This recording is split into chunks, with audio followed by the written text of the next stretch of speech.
Here's the 250 class from Thunder Valley. Moto 1, Deegan, a good start. Haiden Deegan on the inside, but there's Tom Vialle right with him. Yeah, we had him, Haiden Deegan, Tom Vialle, and Chance Hymas, and the race was on. We thought we were going to have a continuation of what we saw last weekend between all those three. First corner pile up, Ryder D, Joey Savacci, and a couple other guys get caught up. Not the way you want to start the day off, but for sure. Wasn't too many first corner pile-ups, but this was one of the only ones, and the race was on up front. Levi Kitchen took a while to get going, but here he is making the move on Hymas for third. Yeah, he made his way. This was a little after halfway. Levi tried, but those guys in front of him, Tom Vialle and Haiden Deegan, was gone. And this was a moment of race, Jason, with Haiden Deegan going down and almost losing the lead. He didn't quite lose it. Tom was right there, and then the next corner, Tom outside, inside, squared him up and got around Haiden, and then Haiden went done with him. Oh, this is fantastic, battling all the way down to the wire. So next to last lap, here's Deegan trying to make a pass. Yeah, he goes up the inside, and you can hear him revving his motorcycle, and Tom knew that. So this was the next to last lap. You go in, and you would think the same situation wouldn't happen again. Tom would block it, but the same situation did happen again, and Tom ran off the track. Haiden saw that opportunity, seized it, and then Tom tries to make his way back on the last lap, last corner. He thought it was cute, Haiden did, but Tom had to go in and try to make it, but Haiden Deegan was able to hold on for the win, Jay. Yeah, that was big, a one-on-one fight, and Deegan comes out on top, even with a crash. And if you want to talk to Vialle about that cute move there when the Moto was over, we go to Moto 2. Hymas, another good start. I thought Deegan was going to get him right here. Yeah, Haiden wanted to run it in, but as you heard Haiden on the podium, he gave Chance a lot of props. Chance did ride good. I don't necessarily think he was worried about him. That might have been the number 16. He might have, ran it in deep, but Haiden showing a lot of patience this year. Chance made this race pretty boring on that. Tom Vialle makes his way around Jalik Swola, I think it was for fourth place in the second moto, and then Tom goes down or stalls it in his corner, loses a couple of positions. Joe Schmoder was able to get around him.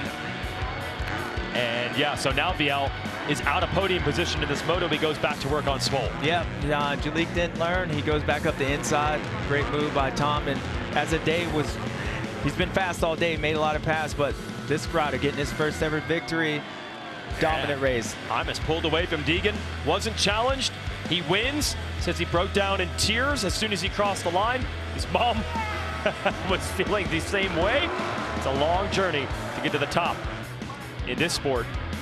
Anytime you can make mama proud, that's always a win. All right, and there's Deegan across the line ahead of Shimoda, and the 1-2 scores from Deegan, more than enough to win the overall. Here at Thunder Valley, he'd won the first 2 overall wins of the year in California. So he's 3-0 in the year for overalls. Hymas is second, and Vialle will end up third overall. Shimoda really showing signs there down the stretch.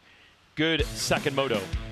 5-3 will make him fourth overall, and that will push Kitchen, who had finished on the podium in every moto this year, ends up 7th this time in Moto 2, and that's 5th overall. And then the points, look at Hymas in there. Yeah, he's really in there, and I think, again, now it's one thing being second in points and another thing being where he's at now, winning, having that confidence. Now he belongs. He feels like he belongs, and he's able to do it. Down to JT. Yep. Well, I'm with Michael Byrne, who is the rider coach for Chance Hymas. And Michael, I know you guys have been working so hard to get Chance where he feels like he deserves to be. We saw that second moto, the win. You talk about the process and really where the deficiencies were. How did you get to this step? Because that was, you think back a year ago to get to where we are now. That's a huge step. Yeah, I mean, it's a lot of work, obviously, and sometimes you put all that work in and you don't feel like you get rewarded. So since the first race at Parlour, it's nice to see him make that jump and just have that belief in himself and see what we see every day at the compound, while we're working. We know what his skill level is. He had to learn to control that speed and not just go everything like an amateur race for 4 laps. So that's been like one of the biggest processes. I mean, it's just such a collaborative effort, with everybody at the compound. And You know, the kid works his butt off, so to get rewarded and just to see that emotion and that reward just then was pretty special. So there's so many pieces to this puzzle, right? It can't just be fast. You have to have the mental side and the physical side.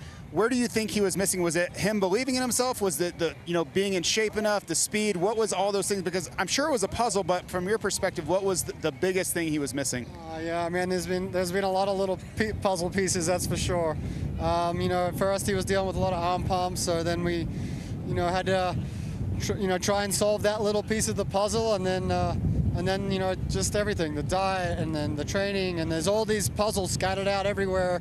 You're just trying to get them all in tighter. So it's cool to see once you tighten up all those things, how much of an improvement that makes. Hi folks, Lee Diffie from NBC Sports here. If you truly enjoyed what you just watched, you can get more news, interviews, and highlights by subscribing to the Motorsports on NBC YouTube page. You can get it all, so go for it.